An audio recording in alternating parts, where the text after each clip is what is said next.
Princess Hyacinth to you. And this is the surprising tale of a girl who floated.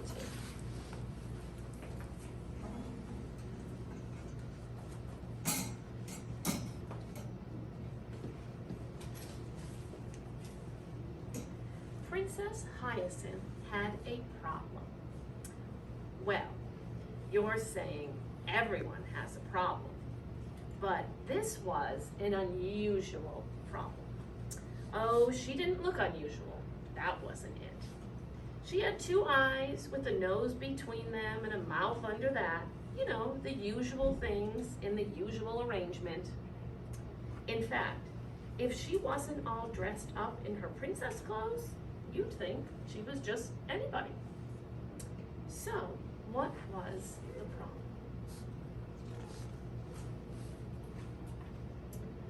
Princess Hyacinth floated. Unless she was attached to something or weighted down, she just floated up, up, up. So, the king and queen had little golden weights sewn into the hems of Princess Hyacinth's gowns, and little diamond pebbles sewn into the tops of her socks. Her crown had the heaviest jewels of the kingdom, and a rhinestone strap under her chin to keep it on. As long as she was all dressed up in her princess things, she didn't float at all. In fact, she could hardly move. But the minute her crown was off, and her gown and all that, up, up, up she would go in her royal underwear. The only time she could take off her royal stuff was when she was in the palace. Then, if she floated, and of course she did, she'd just float up to the ceiling and they could always get her down in the morning.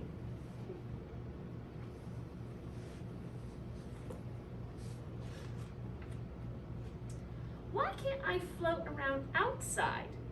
Was a question Princess Hyacinth had asked 6 million times. Because you just float away altogether, her parents explained. Poor Princess Hyacinth.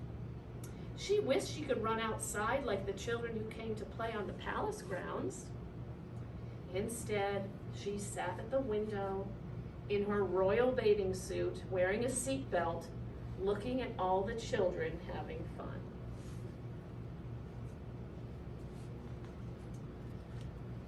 One was a red-headed boy who could fly his sky blue kite higher than all the others. His name was Boy. He waved at Princess Hyacinth every day, and she waved back. He smiled at her, and she smiled back. Boy had painted a gold crown on his kite in honor of the princess. Wasn't that nice? Boy had come over to her window to say hello a couple of times. Well, 7 times. She had counted every single one.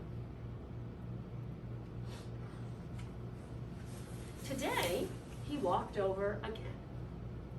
I like your kite, said Princess Hyacinth. I like your crown, said Boy. He turned to go. And I like you, he said over his shoulder. At least, that's what Princess Hyacinth thought he said. Maybe he had just said toodaloo or yike-a-doodle-doo. She couldn't be sure. After a while, the children left the palace grounds. I'm terribly, horribly, dreadfully bored, said the princess. She decided to go to the park. Of course, she had to get all dressed up in her princess clothes first. The weights and everything. The crown and everything. And then off she went walking to the park. Well, she wasn't exactly walking, she was sort of dragging along. She saw a balloon man coming toward her. Suddenly, Princess Hyacinth had an exciting idea. "Mr. Balloon Man," she said, "I'd like to float up there with the balloons." "That," said the balloon man, "is impossible." "No, it isn't," Princess Hyacinth said firmly. "If I took off all my princess clothes, you could tie a string to my ankle and I could float." "Oh dear," said the balloon man, but since she was the princess, she got her way. Princess Hyacinth took off everything from tip to toe except her royal underwear and put it in a neat pile under her umbrella. She left a sign, "Do not touch property of the princess." The balloon man tied a string to her ankle and held on to the other end, and up she went. "I feel like a balloon," said the princess. The balloon man walked through the park and Princess Hyacinth bobbed along with the balloons. It was pretty exciting.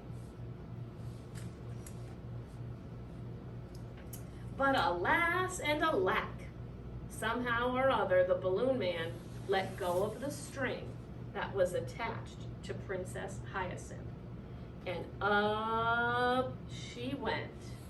"Oh, wow," said the princess. The balloon man ran to tell a policeman. The policeman told the palace guards. The palace guards notified the king and queen. "Oh dear," said the queen.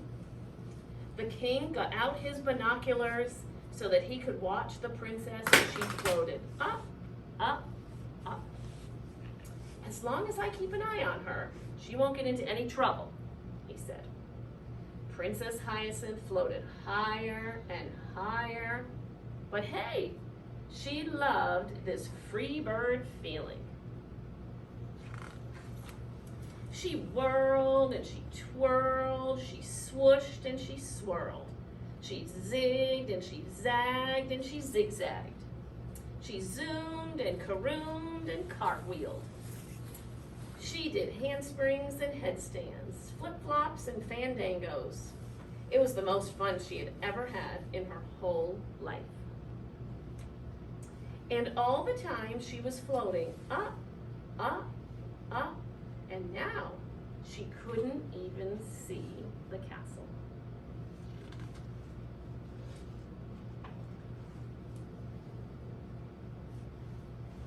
"I never knew the sky was so high," she thought. She saw something nearby. What could it be? She looked closer. What was it? It was her crown, her golden crown. What was it doing here? She was close enough now to touch it. Look, it was Boy's kite with the painting of her crown. Oh my! Before she knew it, she was tangled up. Now what?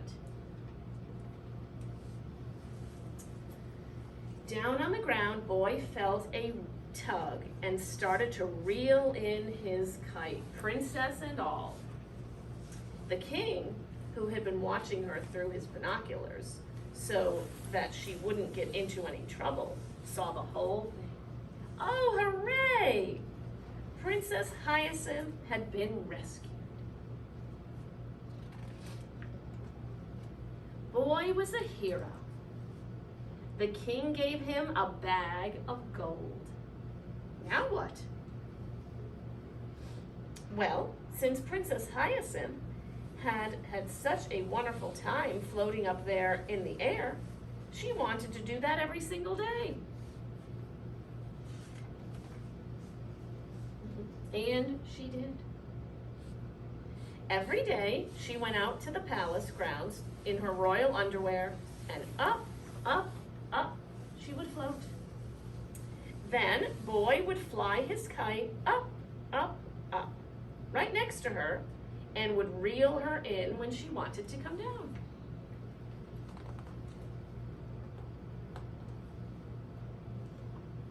And then she would invite him into the palace for tea and popcorn.